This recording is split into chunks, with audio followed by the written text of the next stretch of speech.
Good morning, everyone. It's the Plant-Based Morning Show, sponsored by lovecompliment.com. I'm trying not to say the day of the week anymore. Although actually I could. I was gonna not because I've been kind of delayed with some of our episodes. Well, first of all, little background. Let me back up here. This is now the Plant-Based Morning Show, part of the Outlier Health podcast feed. That is official. So if you go to Spotify or whatever else people do, Apple Podcast, and you type in No Meat Athlete Radio, I think you'll get nothing now. Maybe it has a memory, but it's now the Outlier Health Podcast. So that's where the Plant-Based Morning Show now appears. And the other part of that is that we have a No Meat Athlete show still on there. We have Outlier Health Podcast on that feed as well.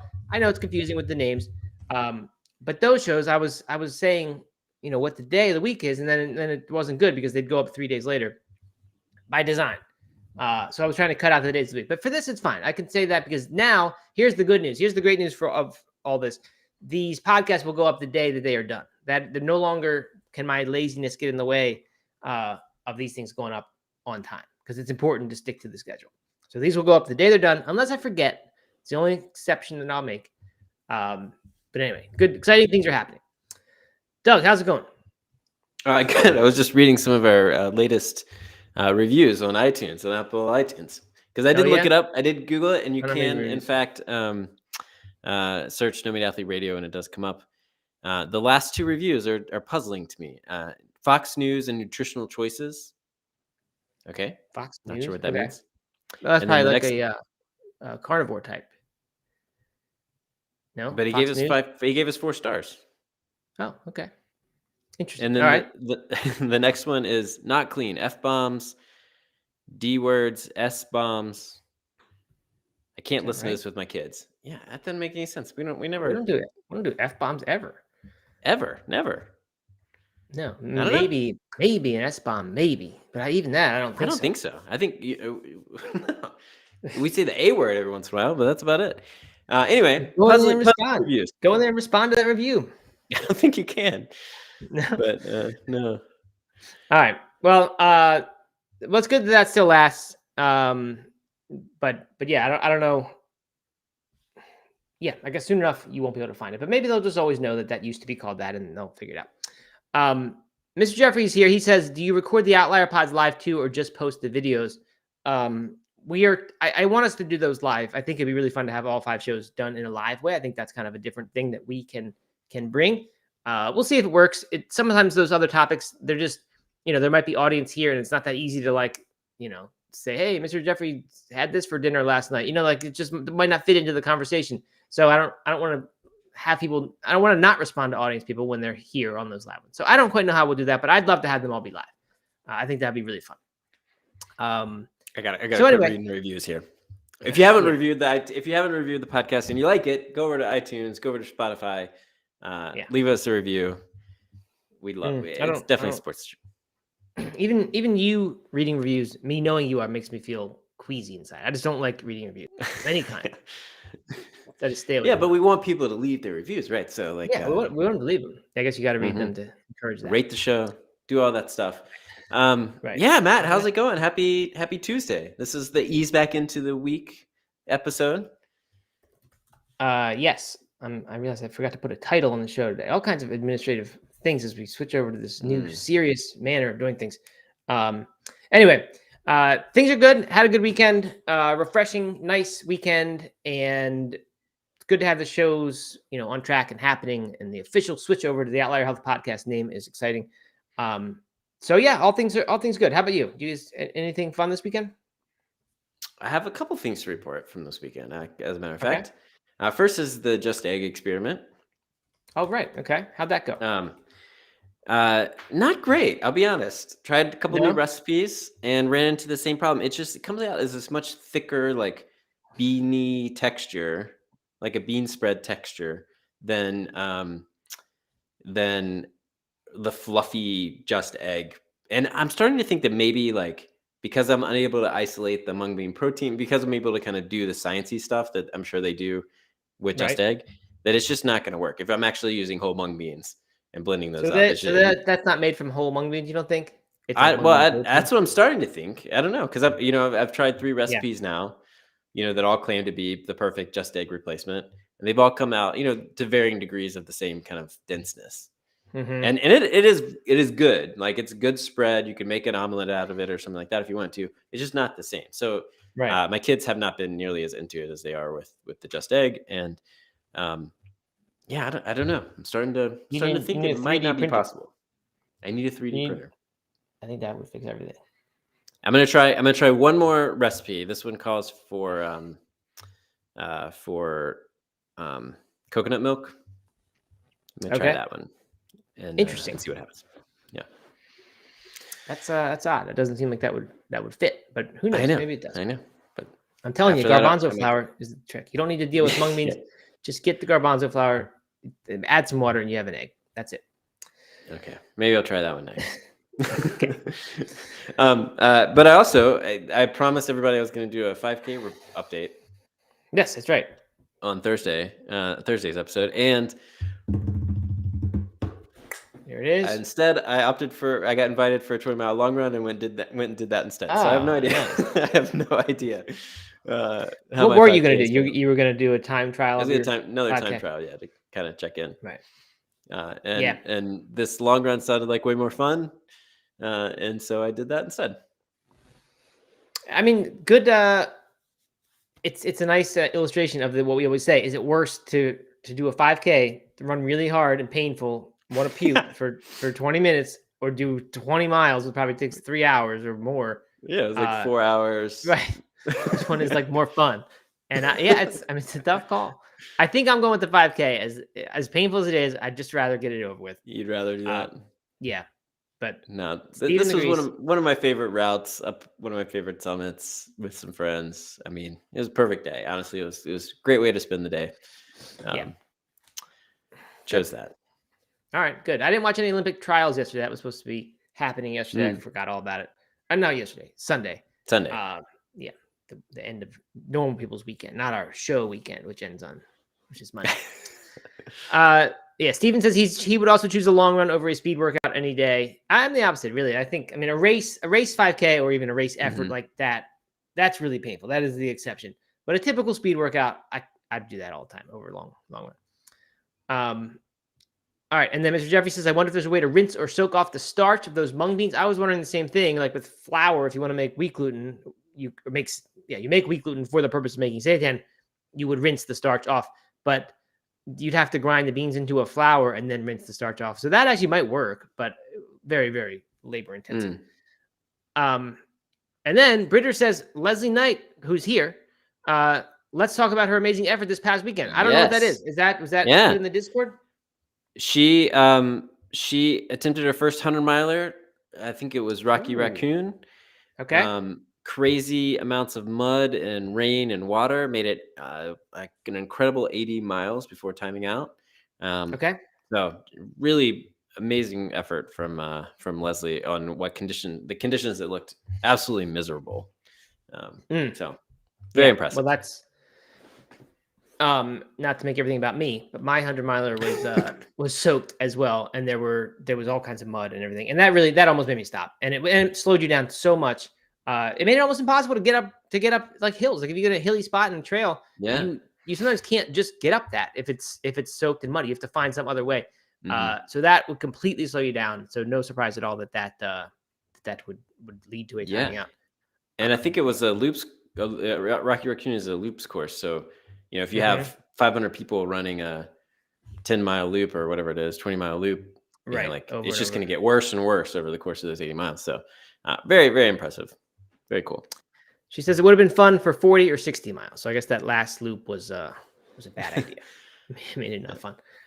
Still amazing to get 80 miles in awful conditions. Amazing to get 80 miles at all. Really, it's almost nobody will ever do that in their whole life. So congratulations for that. Stephen wants to know if you'll try it again. I'm curious too. I'm sure she will. I can't imagine you would let the conditions dictate your fate as a 100-mile runner.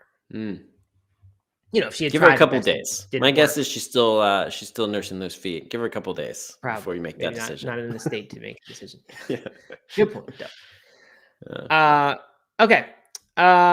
So Aaron Jenkins is here. I know that name. I haven't seen Aaron Jenkins in a while, but they say made it few. That's good.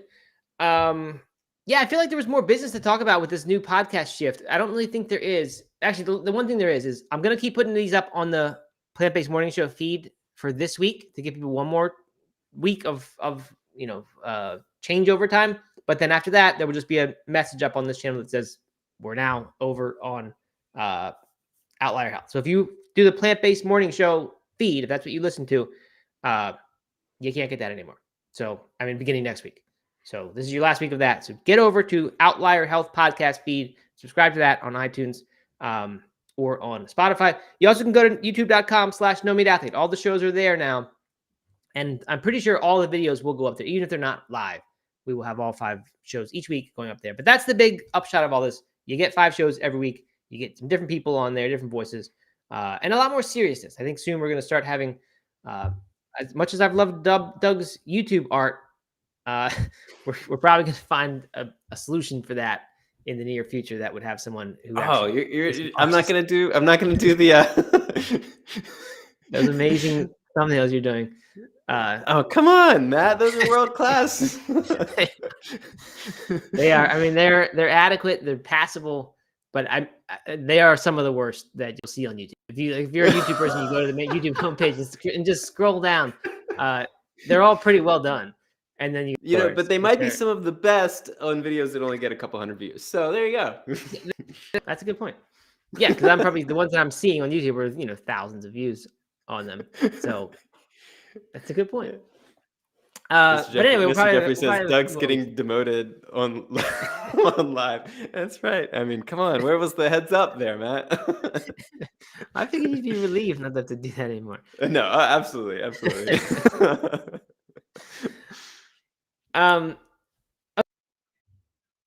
got TNDC guy. I'm back. I'm fully back in. He's your new. Oh, you're back in. I'm back in. I hated him for like a week. I thought it was terrible stuff. Then I started reading the comments, and the comments are their own hilarious show that you need to watch. Remember, I used to like the those coffee shop background noise things because if you like an hour-long coffee shop, someone went into a coffee shop, recorded it for an hour, and then they would just play that on YouTube with the still coffee shop image as the thing, and it'd be good for working. But if you listen to it enough times, you start to pick up on the conversations, little bits here and there, and other sounds. And then the comments on the YouTube video, people would start to create stories around what was actually going on, and that became became distracting. Actually, it became not anymore good for productivity. Well, the Tony P, the people. This is Tony P in DC. I think there's an underscore in his name. Is there, Doug? I think so. Instagram? Yeah, somewhere. Anyway, 25-year-old bachelor guy, and the audience is wondering how he's been 25 for so long. First of all, it was this interesting, wholesome content at the beginning. Then it turned into him doing like fashion stuff and these weird arm movements every time, and like it's just a weird satire of itself. You can't tell what's going on. He still has his Christmas tree up. People have noticed. There's a little branch of the tree that keeps into the video. People are saying Tony, it's February. And there's other stuff. There's other stuff that's a little more like R-rated. What people were saying about him and what their wives think of him and stuff. It's just really, really funny. So I'm constantly. I wouldn't say I'm refreshing. You look for that. You're back in the beehive. I'm back in the beehive. Yes, and that is the beehive, not P himself, but the beehive is where the action is. So I'm that's back into that. Like honestly, that's the best type of content. Like that's the best type of content that you could create is one that like has a community around it that's like commenting and being part of everything, whether or not they're actually engaging in what you're doing. Doesn't matter, right? Like that you've created this whole like universe, this beehive universe. Yeah, that's right. And I think they're over him. Like they keep saying, Tony, like it's done. Like this was good for a little bit, but like the joke is over. But like he just keeps showing up, and they just keep showing up and saying that stuff. So it is. Yeah, he made that happen, which is cool. Always good. He can do that. So if people just want to like ignore what we're doing, but have this whole like universe that's happening in the Plant-Based Morning Show feed. Yeah, right. I'm here for it. Do your thing. Yeah. Well, Garuda was helping with that. I don't see Garuda today, but definitely that's a possibility.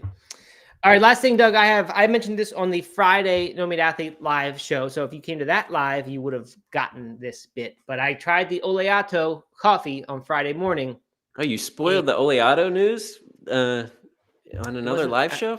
Yep, I sure did. There weren't that many people there. So it wasn't too much of a spoil, but it was that fresh that day. I had it. So I was still buzzing from it. And I'm giving it rave positive review. I'm bucking the trend here. Everybody wants to hate that drink and say without trying it, even without being a coffee drinker, people are saying that's terrible. Who would mix olive oil and coffee? It was delicious. It was fantastic. It tasted like a good, rich, I guess a whole milk latte would, right? And that's not surprising. It's fat. You're infusing it into oat milk, which is already pretty creamy. So to me, it just seemed like a good latte. It does have like the slightest olive oil flavor at the end, but it's not unpleasant. It actually is a good thing somehow. I don't know how, but I liked it. Does it leave like a thickness in your mouth or like oily coating in your mouth? No. I mean, not in any unpleasant way. I don't know how to describe it. You can taste that it's olive oil. But it was fine. Matt O'Connor's putting harsh. He might be the one who said, this is a terrible thing. I don't drink coffee, but this is olive oil and coffee is a bad idea. No, he was saying harsh at your comments about my my thumbnails. That's been there a while. Okay. So it was someone else then who had left that comment saying that this was a terrible idea, this coffee. But I thought it was really good. I would highly recommend it. I'm going to go get it again sometime. And I'm not a big latte drinker, but if I'm out and want something special, I will go do that. Because how's the price? It was like in line with what we usually would pay. Because Erin gets she always gets decaf almond milk lattes, and it's just expensive because the upcharge. This was not any more expensive than that. I don't think. I'm not sure. I didn't balk at the price, whatever it was. It may have been slightly more expensive. Oh, Erin Merkel is the one who says olive oil coffee. I don't even drink coffee, and I can't imagine putting olive oil in it. So anyway, that's highly recommended. Go get it. I almost got it. I was at Target. It was perfect.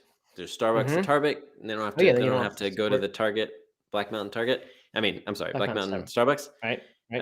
So it was like perfect, but it was like 5 p.m. and I didn't want to get a coffee, drink it. Yeah.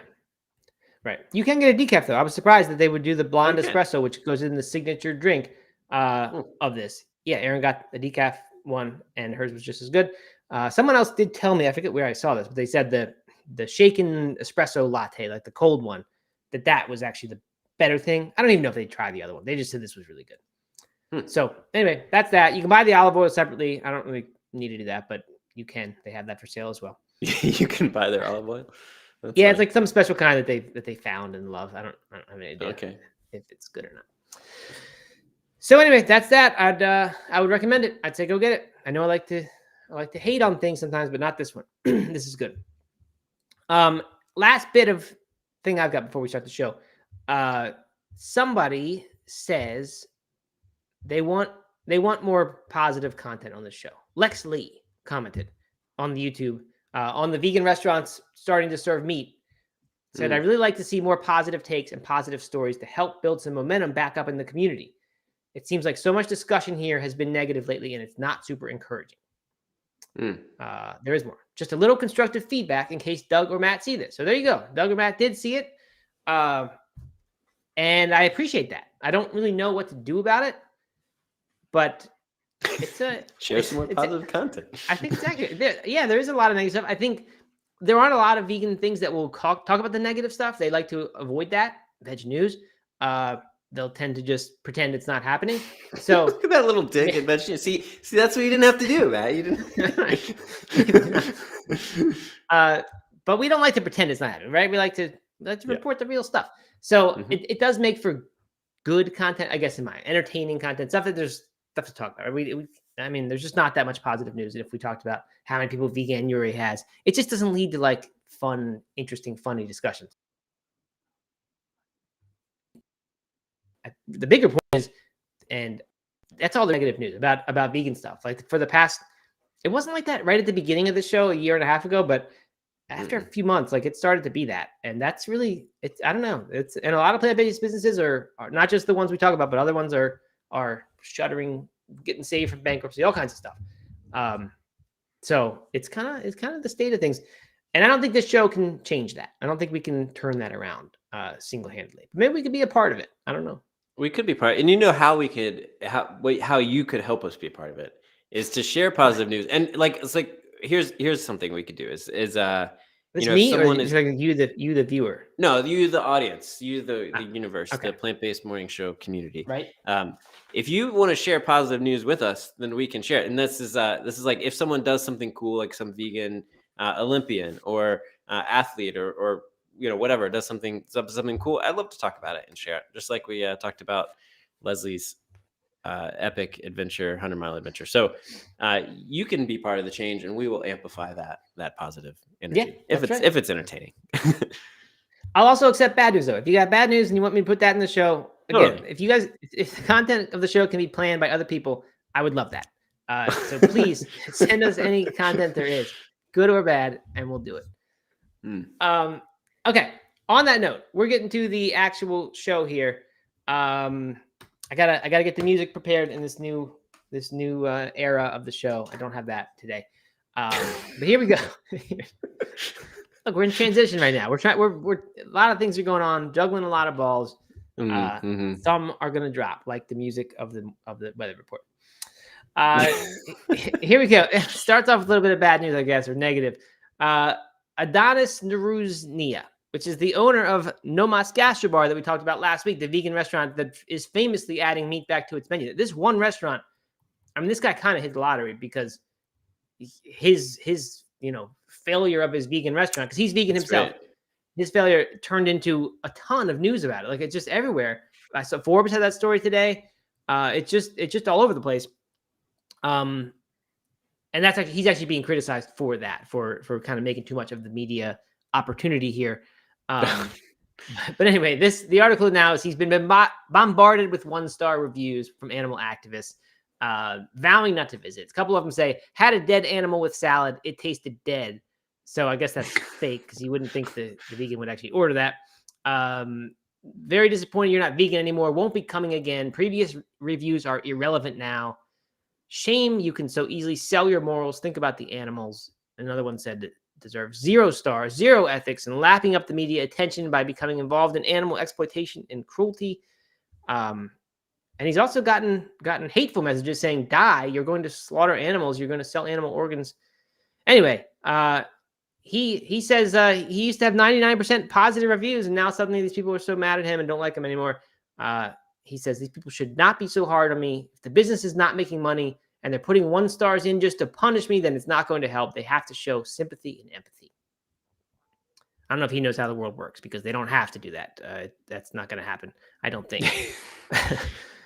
I'm curious, like would these people rather the business just die and there be no business, or I think they would. A business that is predominantly, because surely he's still going to have a really strong vegan menu, I would imagine. Maybe not. Right, definitely. I mean, if not, then he would just shut down the restaurant and open a different one, right? Like, yeah, right. And he's vegan himself. It sounds like still. Yeah. So you think it's still be a restaurant that? Yeah, exactly. Might even improve. My thesis is that restaurants are better when they also serve animal food, or like they make better vegan dishes if they also do omnivorous menu. That thesis doesn't work out though, like in this case, because it's probably going to be the same chefs, right? Like the same. Right? Maybe they'd improve. Menu. Maybe they'd have to hire new people to compete in the broader market, so they bring in some world-class chefs. I don't really know.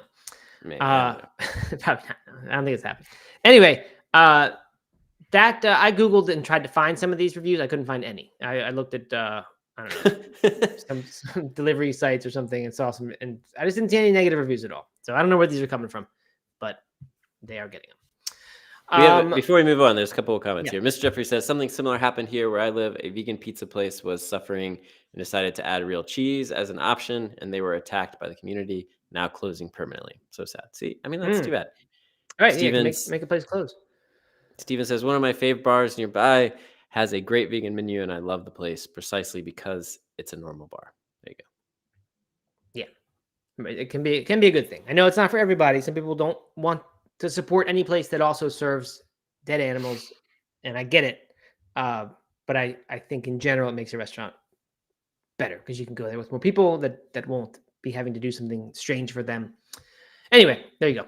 By the way, Stephen mentions the Tortured Poets Department. I actually know what that is. I didn't call it out at the moment. Do you know what the Tortured Poets Department is, or am I a bigger Swiftie than you are? That's her new album, right? That's right. She apparently said it at the Grammys when she made history by getting some certain number of Grammys over her career or something. I don't know. For her she mentioned the fourth album of the year, I think, something like that. And shout out to Miley 4 too. albums in 1 year? No, for her fourth time winning. Oh, fourth time getting. Okay. Yeah, Miley won as well. I saw a lot of women did good things or won good things. Anyway, there you go. Little divergence or diversion.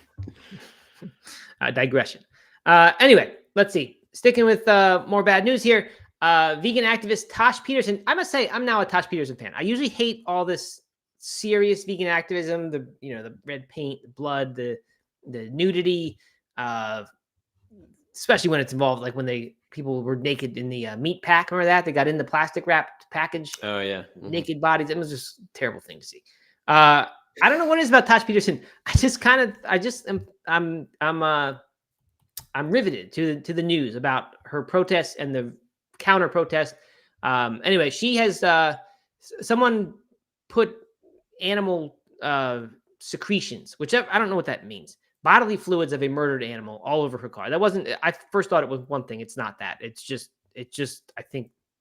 I don't know. Just blood and other stuff from the inside of an animal. They put it all over her car. Somehow got it in the air conditioning. I don't really know how they did that. But then they messaged her because some screenshots were shared, anonymously, but saying basically, you F with me mates, I will F with you. So yeah, I'm not saying the word there because this is a clean show.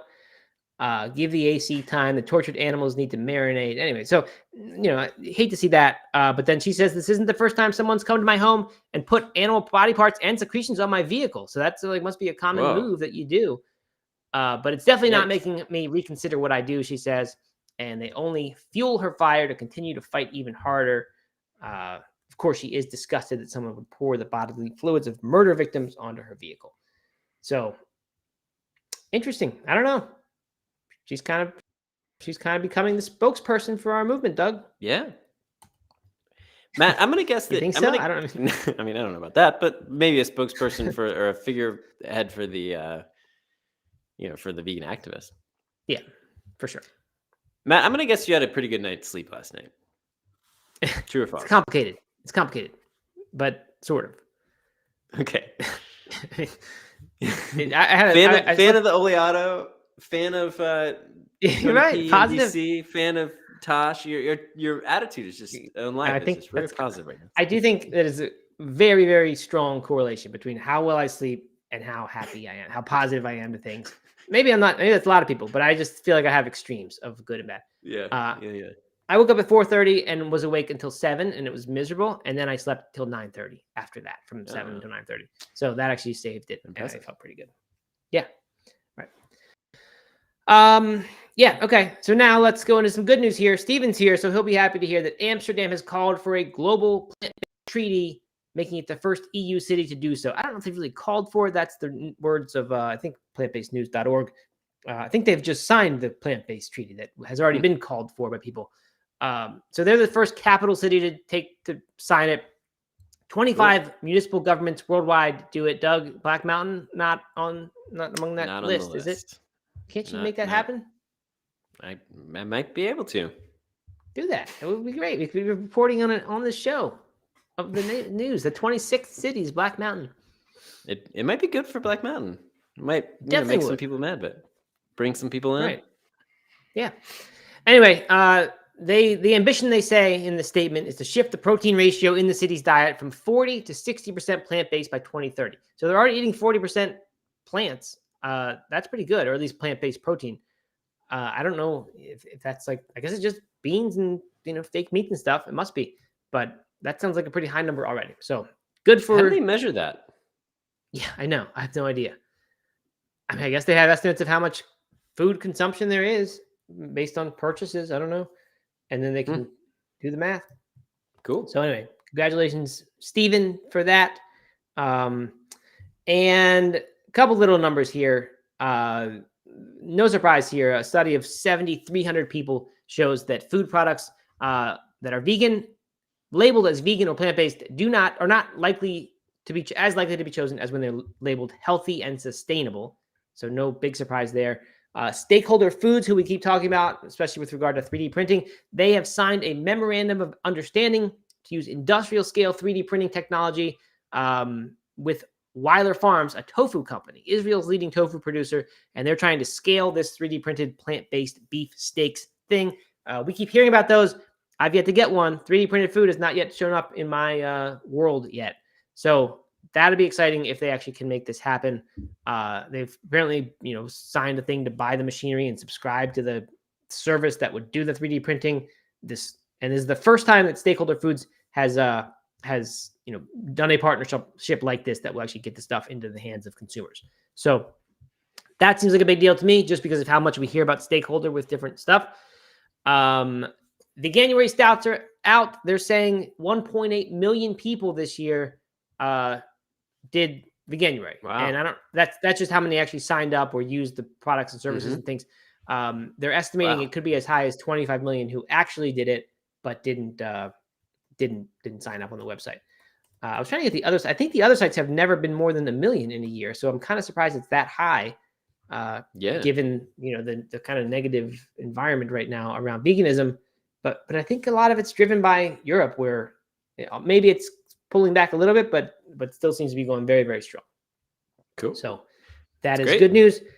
And I think I still got, there's a lot here. Maybe we should just stop doing the weather report today. Save some for tomorrow. One more from Mr. Jeffrey. Remilk has announced that they've gotten a letter of no objection to the no question that they get in the U.S. From Health Canada, allowing the commercialization of its animal-free milk protein with precision fermentation. So this is like this that Doug and I were having before, the cow protein that went out of business with their vegan way. Now you can get that in Canada soon enough. I don't know for sure that it's whey, but it's milk protein, and it's animal free. So there you go. Love it. There you go. Some positive news to end on. And I just realized that Steakholder Foods is a publicly traded company on the NASDAQ, which makes me think I should invest in some stock. No, I'm not trying to, influence anybody. This is not, what do you call it? Financial advice. Financial advice here. But, it sounds like they're onto something here. Could be big. Mm-hmm. Are you like big investor guy now? You like, this is what you do? You find companies you like? Not at all. Do not listen to any of my financial advice. Unless we want to talk about crypto. We have Bitcoin if you want. We're not going to do that though. Not for this show. It's good though about Steakholder. I figured they were kind of a more niche little company than that, but they do send out a lot of emails about their stuff. What's going on? All right, moving to the main story today from Huffington Post. Activity, according to vegans. This actually isn't all that negative. It's just vegans sort of saying. And by the way, Sam Turnbull, author of the blog "It Doesn't Taste Like Chicken" and of that book that I have that I forget the name of, Easy Cheap Vegan or something like that. She kind of contributed a lot to these things apparently. So there we go. This reads a lot like a No Meat Athlete article from 2013 called "Things I Wish I Knew Before I Went Vegan." Very, very similar. So it's hard for me to maybe that's why I like it. It's hard to pretend that didn't influence this one in some way. I'm not saying it's been plagiarized or taken or anything like that. By the way, those 10 things have been updated. I updated those 10, and I think they're now 13 or 14 things. Okay. Good. 13. I happen to hear my son's homeschool thing. He's like South Carolina Public Schools homeschool version thing. And today the teacher was saying there's too many kids submitting ChatGPT driven assignments, and they can tell because they're all the same. Apparently ChatGPT, the different programs, the different AIs produce very similar work. If they've used that particular program, different kids do it. So they're starting to realize that. And they said that is a form of plagiarism. So speaking of plagiarism, not that this article is that by any means, Truly, it's not a bit. But just interesting that AI is now considered plagiarism. I kind of thought it was like if AI can help you do something, it was acceptable, but not anymore. You didn't write it though. No, but you use the tool. It's like you use the pencil or computer to write something. You didn't write it. The computer wrote it. You just typed in the keys. Is it legally considered plagiarism? Or is that just I don't know. teacher does? I think it must be a teacher. I can't imagine they could have a legal thing about that already. Yeah. I don't know. Yeah. Anyway, here we go. Let's get these 10 things out of the way here, and we'll debunk each one, I think. Maybe not, but we'll see.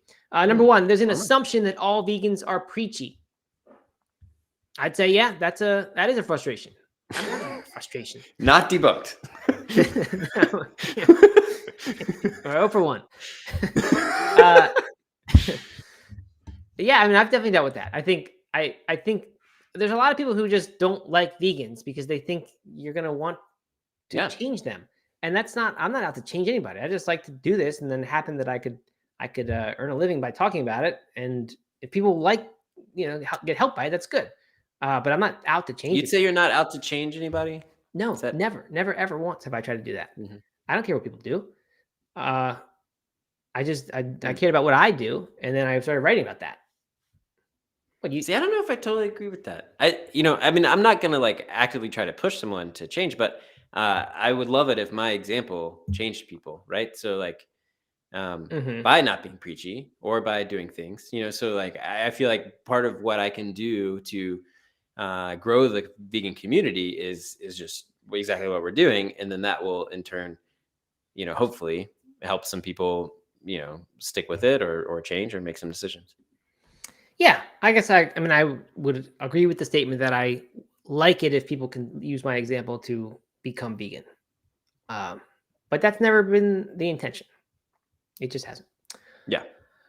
Okay. All right, number 2, it's tough to find restaurants that are inclusive to vegans, not just vegetarians. I don't know about that one. I don't really find that to be the case. I mean, certainly there are some restaurants where you can get some vegetarian options, but not vegan. A lot of mainstream places. A lot of places. I just wouldn't say it's tough to find them. I mean, you just have to look for that specific thing. Number 3, now that plant-based meat substitutes are common, you hear questions like, if you don't like meat, why do you eat mock products? I think if someone said to that, I'd say, well, I didn't stop eating meat because I didn't like it. I stopped eating meat because I didn't want to hurt animals. And this would allow me to not do that. So that one's kind of debunked. Yeah. Definitely agree with that. I mean, people do say that. You see that comment a lot on stuff. And that, especially to me, that's actually the most frustrating thing. When I saw this article, I had just read a Fox News article saying a lot of young people like me are going vegan. Here's why that's terrible for the environment or something. And I read it, and it was a bunch of stuff about how soybeans are terrible for the environment, neglecting to mention that the animals, who are raised eat a ton of soybeans, way, way more than people who eat tofu. But it said the same thing about mock meats. It was like, and these vegans who claim they don't like meat or claim they don't want meat, they're flocking to this instead of whole beans, and they need this for variety because who would eat beans for every meal? What is actually, and I was actually frustrated in that moment. So this article resonated. The thing that is frustrating to me is when people just have these views and just post this stuff. It's like, it kills me. Like I just hate that people put that up, not trying to engage in any discussion. They just pile it on, and don't really think about it. And the soybean thing too. Like it's just a piled on fact, or sort of non-fact, that's not really meant to be part of any meaningful discussion. It just sort of serves in that moment to back up some viewpoint. Right. I don't know. That's frustrating to me, but whatever. I don't know. Can't do anything about it. All right. Moving on. Number 4, when you shop, you realize milk is in almost everything. Doug, yay or nay? True? Can we debunk that? I'm going to debunk this one too. Okay. I think here's what I think is when you first go vegan and you start looking at ingredient labels, you do find that milk is in a lot of things that you didn't realize it was in. I think that is very true. But I would say for the most part, it is not very hard to find just a different brand or an alternative or something else that that gives you pretty much what you want without the milk in it. Yeah, exactly. A cracker may have milk in it. The cracker you got before may have milk in it. Right. Now you have to switch and get a different cracker, but there's plenty of cracker options that are vegan. Exactly. This does happen. It happens with, barbecue potato chips or salt and vinegar chips when you didn't think that it would be. So you might even make a mistake once, but then like you said, you just find a new brand that doesn't have that.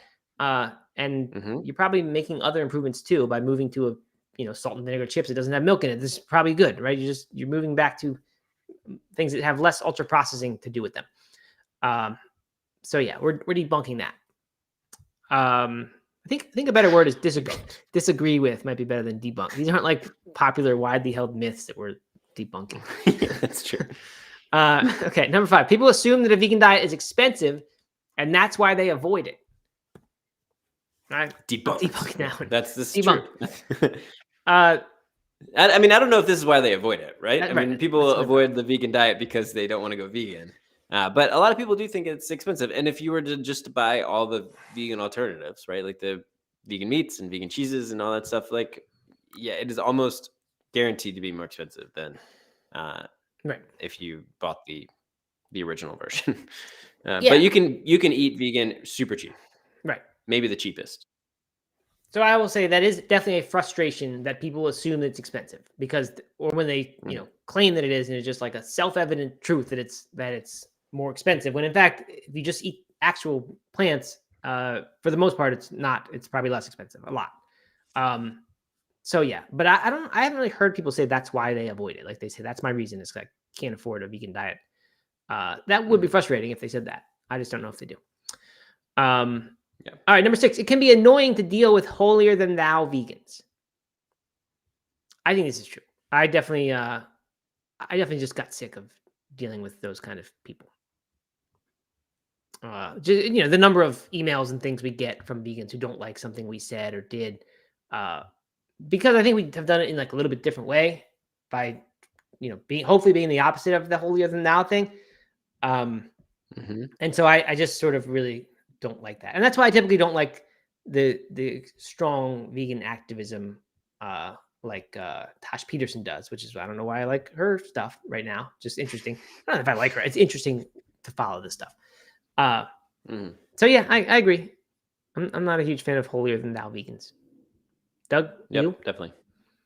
Nope, 100% agree. All right. Number 7, sometimes people think that being vegan is your whole personality. I've never heard this before. I haven't even seen this one before because I didn't read this article ahead of time. I just skimmed it. And this is very true. I think maybe because my work has been involved in it and it really is tied up with my identity in a lot of ways. I think I meet a lot of people who I sort of meet and don't really get to know that well. And then they forever assume that that's just who I am. And that's kind of the only thing I really care about and do is being vegan. You get that, Doug? You are. Yeah. Yeah. But you also work in. People think that about. Yeah. But that's also your job. So hard to say if someone who didn't. And the person saying this is the author of Vegan Comfort Cooking and creator of the blog A Virtual Vegan, Melanie McDonald. So she's in the same situation as we are. I don't know if this goes for all vegans. It may just go for vegans who are, do blogs and things about it.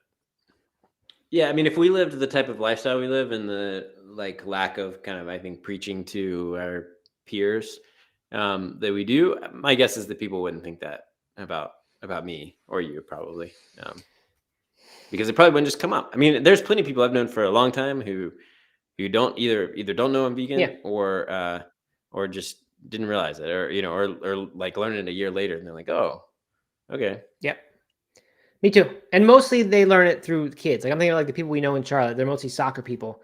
Many of them, I don't ever talk about vegan things. I don't talk about my job or anything. So I don't think they are aware of that. I think a few of them as I get to know them are, but only once the kids have to be, we have to say that they're vegan for something, that then that starts the discussion maybe. But you mean every time you introduce yourself to somebody, they don't say, "You're Matt Frazier, the best-selling author of the Plant-Based Athlete"? Well, they don't, but I have a business card that I give them, and I say, "Oh, I'm Matt Frazier." Oh, right. Here's what you sign copies of the book, just in your backpack at all times. Steven says a lot of these arguments were more prevalent in 2013 than 2024. I think that's right. And that's when that blog post was written. here's what happens. See, each of these things is submitted by a different person. I mean, there's some overlap, but Vegan Risha, who writes some good cookbooks, does some of these. I mentioned Melanie McDonald, Sam Turnbull. What happened probably is they were all influenced by that blog post, or that blog post, and Nomas in general, and my work in general was just so influential in this space in that era that you couldn't avoid being influenced by it, right? You just had to be. So even if it's not direct plagiarism, it's just that they're, I'm just sort of one of their inspirations probably, and they're just using that. Fair? Yeah, good job, man. That's good. Right. Miss Jeffrey says, I bet that if they don't know you're vegan, at least they know you're a runner. And that's probably true. I would say that most of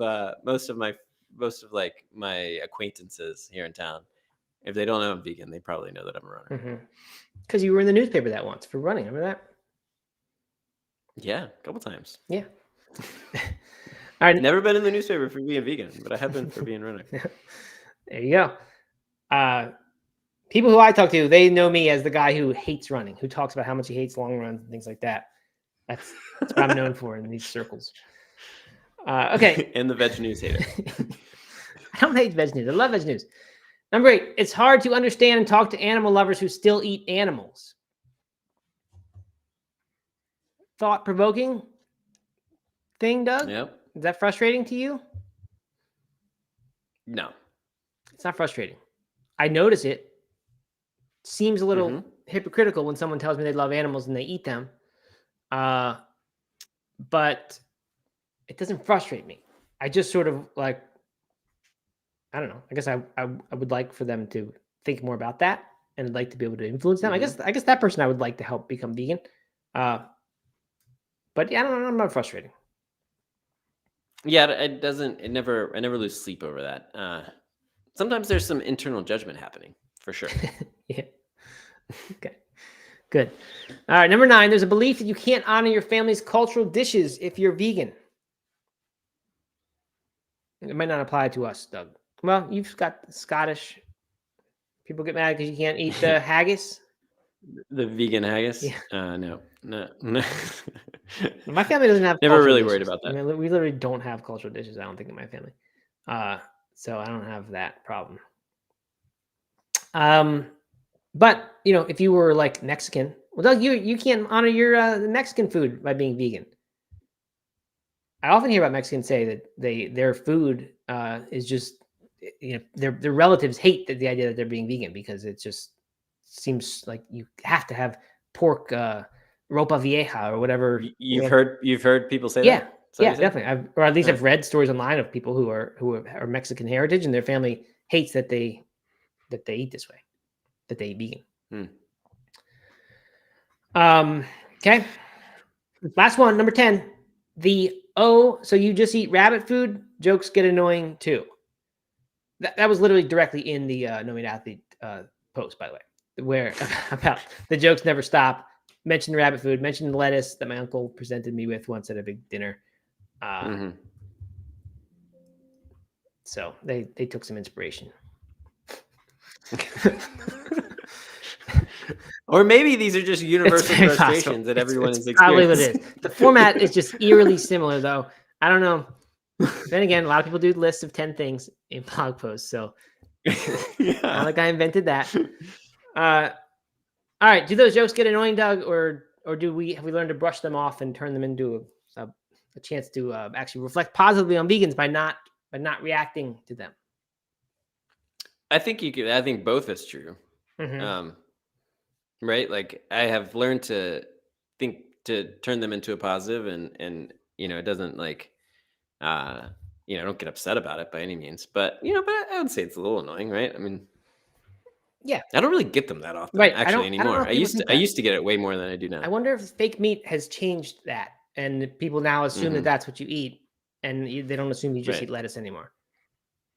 That probably is what has happened. All right. Yeah. I mean, there was definitely a time when that would occur. Yeah, for sure. All right. Well, I guess you're just gonna leave that up on the screen. Put that one up there. I can sign off. All right. For those listening and not watching, Kate Rivercat says, left a comment, Matt's on the Mount Rushmore of early vegan influencers, and he's just happily kind of put that up on the screen for everyone to yeah. Everyone to Unfortunately, that's not a lot like the real Mount Rushmore. Very different thing. There's no giant mountain with your face on it or anything like that. Very smaller scale honor. Okay, Vegan Stallion mentioned earlier that there's too much infighting in the vegan community, and I think that's really true. And that is a frustration. I don't know if that was, if that's an extension of one that was mentioned here. I don't think so. But that is a problem. I really don't. I wish we could kind of get over all that. I wish people would stop. I mean, here we are. We said we didn't like the vegan, holier than thou vegan, so I guess we're guilty of it as well. Saying that's annoying. But yeah, I think that's been a problem forever, and maybe this is true of all movements. There's always infighting, and the extremes within the group that make it just harder. I don't know.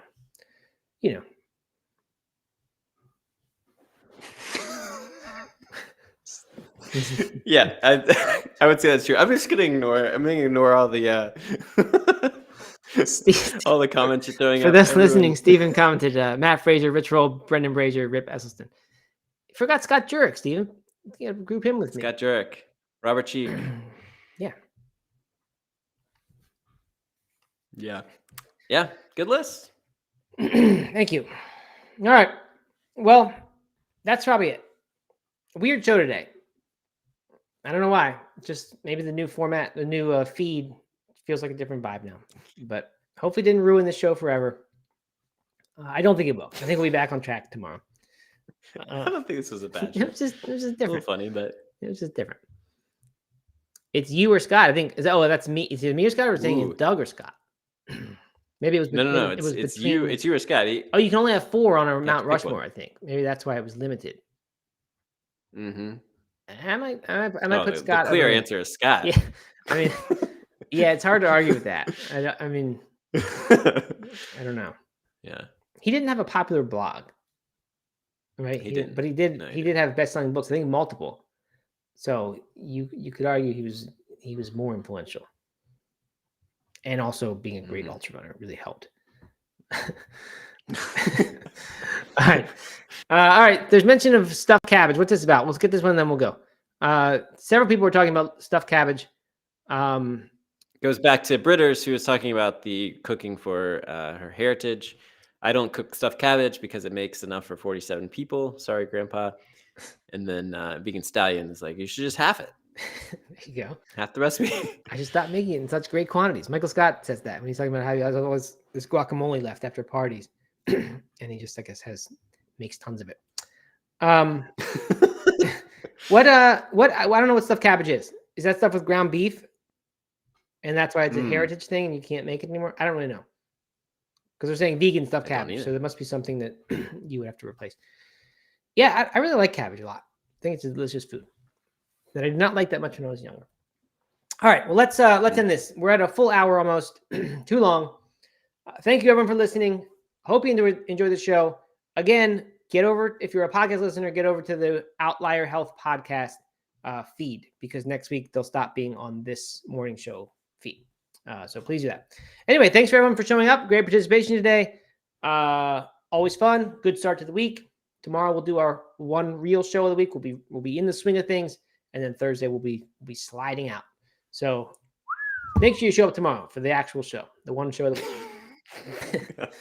Sounds great. Thanks, everybody. Right. We will see you tomorrow.